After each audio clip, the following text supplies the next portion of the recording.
నమస్తే AP news కు స్వాగతం.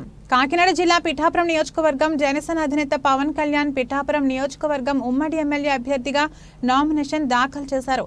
పవన్ కళ్యాణ్ వెంట నాగబాబు, ఎంపీ అభ్యర్థి ఉదయ్ శ్రీనివాస్, మాజీ ఎమ్మెల్యే వర్మ నామినేషన్ ప్రక్రియలో పాల్గొన్నారు. అనంతరం మీడియాతో ఫోన్ మాట్లాడారు. వేలాది మంది ప్రజలు, నాయకులు, కార్యకర్తలు మండుటెండను సైతం లెక్క చేయకుండా 3 మండలాల నుండి సుమారు 30,000 మంది జన సైనికులు, టీడీపీ, బీజేపీ కార్యకర్తలు నా వెంట వచ్చిన వారంతా ప్రేమాభిమానాలు, ఆశీర్వచనాలు నాకు దండిగా ఉన్నాయని అన్నారు. ఇదంతా నా పూర్వజన్మ సుకృతంగా భావిస్తున్నానని అన్నారు.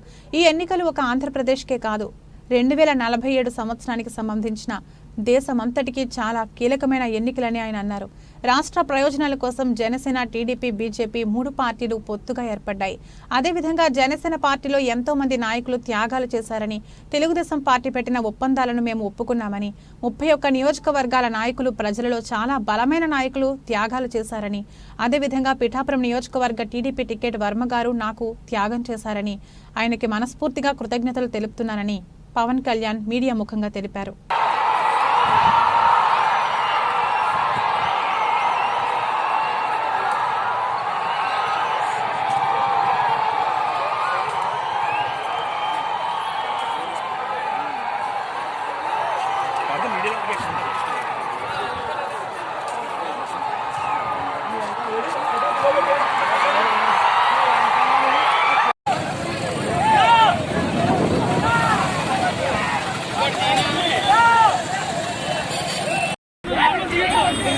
ట్రాఫిక్ క్లియర్ అయిపోయింది అక్కడ.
చిన్న క్లియర్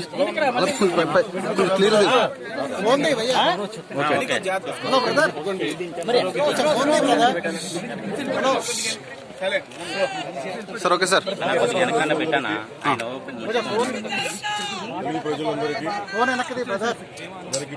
ఇంకెళ్ళడానికి లేదండి ఇక్కడ చాయిస్. ఇదిగో చూసుకోండి. సంవత్సరాలుగా మనకి ఉన్న ఈ ప్రభుత్వ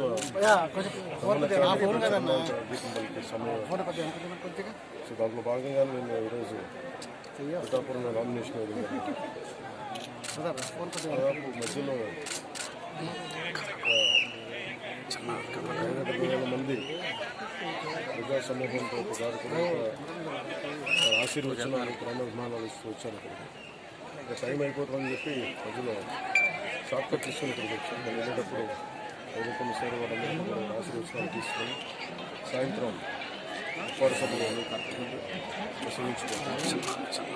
ఎన్నికలు ఆంధ్రప్రదేశ్కి 2047కి వచ్చే తరానికి చాలా కీలకమైన ఎన్నికలు. కీలకమైన ఎన్నికల్లో Janasena, TDP, Bharatiya Janata party 2 NDA కూటమి ఏర్పడి ముందుకెళ్తారు. జనసేన చాలా బలం పుంజుకొని రాష్ట్ర ప్రయోజనాల కోసం తగ్గి త్యాగాలు చేసి తెలుగుదేశం పార్టీ ఇబ్బంది ఉన్నప్పుడు నిలబడి ముందుకెళ్ళా. అదేవిధంగా చాలా బలమైన నాయకులు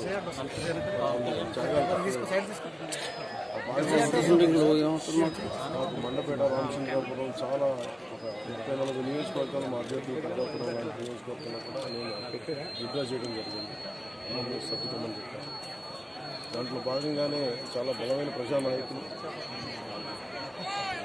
ప్రజల్లో బలమైన అవగాహన, ప్రజా సమస్యలు అలాంటి వ్యక్తి వర్మ గారు నా కోసం ఈ సీట్ని త్యాగం చేశారు. మనస్ఫూర్తిగా వారికి ఈ సందర్భంగా వారికి నా ప్రత్యేక కృతజ్ఞతలు, నమస్కారాలు. ఈ త్యాగం రాష్ట్ర ప్రయోజనాలకే కానీ వ్యక్తిగత ప్రయోజనాలు దాటి చేస్తారు. సో మనస్ఫూర్తిగా వారికి కూడా భవిష్యత్తులో ఉన్నత స్థానాలను నిర్వహించాలని దానికి నా కృషి తెలియజేసుకుంటాను.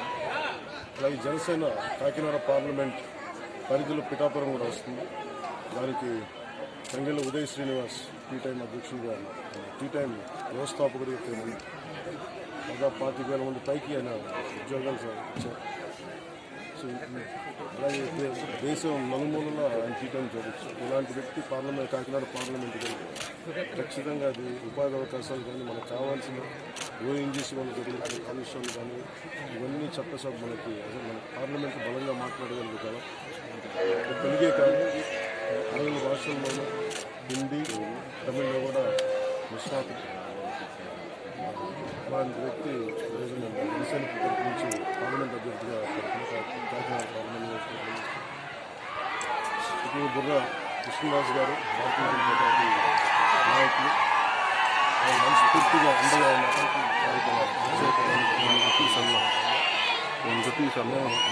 ఎన్డీఏ కూటమి తెలుగుదేశం పార్టీ, జనసేన, భారతీయ జనతా పార్టీ అఖండ విజయం సాధించబోతుంది. దానికి కార్యక్రమం నామినేషన్ వేసే ప్రయత్నం. అలాగే ఏ మీడియానైతే ఈ ప్రభుత్వం నడిపిస్తుందో ఆ మీడియాకి మేము అండగా ఉంటాం. ఈ కష్టాల్లో మేము పాల్గొంటున్నాం. ఈ కష్టాలకి మేము చెయ్యి తీస్తాం. మనస్ఫూర్తిగా తెలియజేస్తున్నాం. మీ హెల్ప్ వస్తున్నా కామెంట్స్కి వెళ్తున్నాం. పదే కామెంట్స్ వస్తున్నారు. ఇంకొక తారీఖు వస్తుంది. పెన్షన్లకు సంబంధించి పింఛన్ ఇంటికి పంపుతారా లేదా ఎన్నికల నేపథ్యంలో ప్రభుత్వం రాజకీయం చేసే అవకాశం చెప్తున్నారు. మీరు ఏం మెసేజ్ ఇస్తున్నారు? ఇది నిజంగా కనుక చీఫ్ సెక్రటరీ కానీ పోలీస్ అధికారులు కానీ దీనికి అడ్డంకులు కల్పించకపోతే పెన్షన్ వెనక్కి జరుగుతుంది. ఖచ్చితంగా. కాబట్టి దీన్ని ప్రభుత్వం ఆపాలనుకుంటే ఇది ఖచ్చితంగా ఈరోజు ఈ 1వ తారీఖు ఇంటికి పెన్షన్లు అందకపోతే దాంట్లో ప్రభుత్వం చుట్టుందని మనస్ఫూర్తిగా నమ్మాలి. సార్, పిఠాపురం ప్రజలకు మీరు ఇచ్చే సందేశం ఏంటి? ఎన్నికలు రాబోతున్న లక్షల ఓట్ల మెజార్టీ అంటున్నారు. ప్రజలకు మీరు ఇచ్చే సందేశం ఏంటి? ఇది ఇప్పుడు దాకా మనం ఆంధ్రప్రదేశ్లో ప్రతి నియోజకవర్గం త్రికోణ పోటీ ఉంది. ఈసారి ఈ పోటీ అన్ని సమస్యల మీద సమగ్రమైన దృష్టి పెట్టడానికి, ఇప్పుడు నేను వర్మ గారు విడివిడిగా పోటీ చేయడానికి, కలిసి మేము ఉమ్మడిగా ఒక ప్లాట్ఫామ్ మీద పోటీ చేయడానికి, సమస్యలను పరిష్కరించడానికి చాలా సులభం. అలాగే క్లాష్ ఉంది. ఏదంటే ఏదన్నా సరే ఈ సమస్యను ఇలా సాల్వ్ చేయాలి ఇది ఉన్నప్పుడు, ఒక డిబేట్ ఉన్నప్పుడు దాని సామరస్య వాతావరణం పరిష్కరించాలి. అలాగే 5,000 కలిస్తేనే తిరుగుతుంది కదా, ఇంతమంది కలిసి వస్తే సమస్యకి మరింత బలమైన పరిష్కారం అలాగే చేసుకోవాలి.